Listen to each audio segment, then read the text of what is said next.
نہیں پہنچ سکتا. ولی امت میں ہوتا ہے، نبی کا امتی ہوتا ہے، نبی آئیڈیل ہوتا ہے. ولی اس کو اپنا رہنما بناتا ہے. آصف بن برخیہ بولے حضور اگر اجازت دیں تو ملکہ کا تخت ہم لے آئے. روز بولیے ذرا ہم لے آئے. کہا لے آؤ لیکن دیر بتاؤ کتنی لگے گی. مسئلہ دیر کا ہے، لانے تو بہت کر رہے، کتنی دیر میں لے آؤ گے؟ کہا حضور پلک جھپکنے سے پہلے لے آؤ. ذرا زور سے کہتے، ذرا زور سے کہتے. کون کہہ رہا ہے یہ؟ ولی. ولی کون کہہ رہا ہے؟ ولی کون کہہ رہا ہے؟ اور ولی کس نبی کی، کس نبی کے زمانے کا ولی ہے؟ حضرت سلیمان علیہ السلام کے زمانے کا ولی ہے. میرے نبی کے زمانے کے اولیاء اس زمانے کے اولیاء سے افضل ہے. کسی بھی نبی کی امت میں غوث اعظم جیسا ولی نہیں ملے گا. ارے جب سلیمان علیہ السلام کے دور کا ولی آصف بن برخیہ ملکہ بلقیس کا پلک جھپکنے سے پہلے لے آئے تو محمد رسول اللہ کا نواسا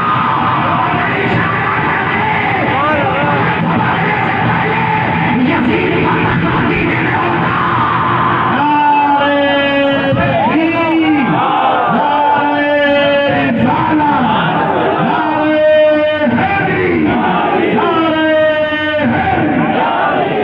یہاں تو خالی معاملہ ولایت کا نہیں ہے، یہاں ولایت کا معاملہ نہیں ہے. ڈائریکٹ وہ ہے جس کی رگوں میں خون مصطفیٰ ہے، جس کی رگوں میں دودھ فاطمہ ہے. یہ وہ ہے، ولی نہیں بلکہ ولایت ان کے گھر سے مل رہی ہے. بلکہ طوفان کو کہنے کو حسین وہ ہے ولایت جس کے ابا کے ہوتی ہے. ولایت حسین کے ابا کے گھر. اس سے بڑا تمہاری زبان میں جملہ ہو ہی نہیں سکتا.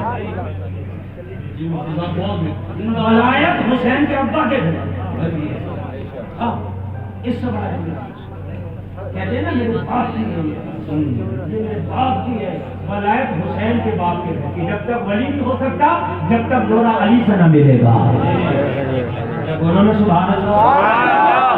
بھائیو اگر تخت کا مسئلہ ہوتا تو اشارہ دے کے یزید کا تخت تو تخت یزید سے بلا لیتے. بولیے. لیکن مسئلہ تخت کا نہیں تھا اور یزید کو مارنا بھی نہیں تھا. کربلا میں حسین نے یزید کو قتل نہیں کی، یزید تو آئی نہیں. کربلا میں یزیدیت کو قتل کیا گیا. کو قتل کیا گیا، یزیدیت کو مانا گیا. تو بھائی یہ مسئلہ تخت کا بھی نہیں، مسئلہ زمین کا بھی نہیں، لین دین کا بھی نہیں، پیسے کا بھی نہیں. بزنس اتنا بڑا معاملہ کیا ہوا تو مسئلہ شریعت کا. کیا وہ کسی دوسری شریعت کو مانتا تھا؟ نہیں، یہی شریعت کو مانتا تھا. کہ کسی دوسرے نبی کا یزید کلمہ پڑھتا تھا؟ نہیں، کسی نبی کا کلمہ پڑھتا تھا. کیا معاملہ تھا؟ ایک ہی نبی کا کلمہ، ایک ہی نبی کی شریعت، ایک ہی قرآن، پھر اتنا بڑا اختلاف. بات یہی تو ہے، بات یہ ہے شریعت وہی تھی مگر ماننے کا طریقہ الگ تھا. جی ماننے کا طریقہ الگ تھا. آج بھی دنیا کے کسی بھی مسلمان سے بات کرو، کس قرآن کو مانتا ہے؟ کہے گا اسی قرآن کو جس میں 30 پارہ ہے، اسی قرآن کو جس میں 6666 آیتیں ہیں، اسی قرآن کو مانتا ہوں جس میں 114 سورتیں ہیں، اسی کو مانتا ہوں. اتنا فرق کیسے؟ اتنا فرق کیسے؟ تو بھائی فرق اتنا ہے، کچھ اس کے بھی تو پیروکار ہوں گے. کس کے؟ شام میں بیٹھا تھا ہے نا، اس کی بھی تو کچھ ہوں گے. سب حسین کے طریقے پہ نہیں مانیں گے، اور جو حسین کے طریقے پہ مانیں گے وہی حسینی کہلائیں گے.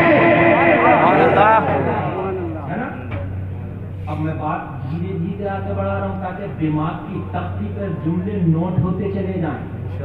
میں آپ میں سے اکثر کو جانتا ہی نہیں, شاید میں کسی کو مجمع میں نہیں جانتا.